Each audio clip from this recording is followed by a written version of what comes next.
Second Lady Dr. Jill Biden is no stranger to the members of the Delaware National Guard.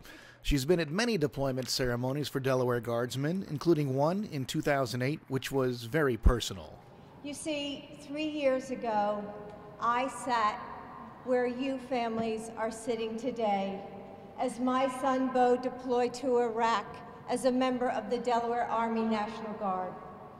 So I have some sense of what some of the parents and loved ones are feeling. I remember the distinct mixed feeling of both pride and concern. This isn't the first time members of the 166th Airlift Wing have deployed to a combat zone. For several members, this is our 5th, 6th, or 7th deployment. For many members, it's their 8th, 9th, or 10th deployment to Iraq or Afghanistan.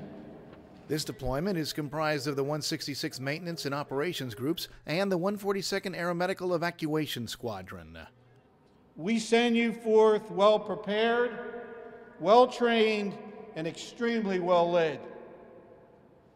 We all pray that God will give you the wisdom to use effectively the talents that were given to you.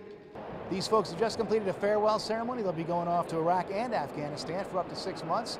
Interestingly enough, they have one individual who's part of the unit who actually was in the Vietnam War, and he has some thoughts.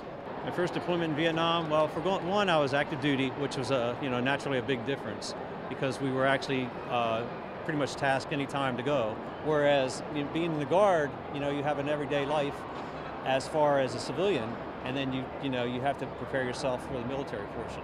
So it tends to be hectic at times because you're living 2 lives versus one.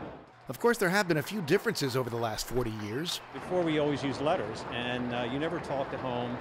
And if you did, it was like so expensive, it was like $200 or $300, which you didn't make a lot of money back then. Now you have email, you have texting if you want to pay extra, the phones, the morale calls. It's so much better than it's unbelievable. So in some ways, you're not gone, you're not isolated. For the Pentagon Channel, this is Sergeant First Class Robert Stevenson reporting.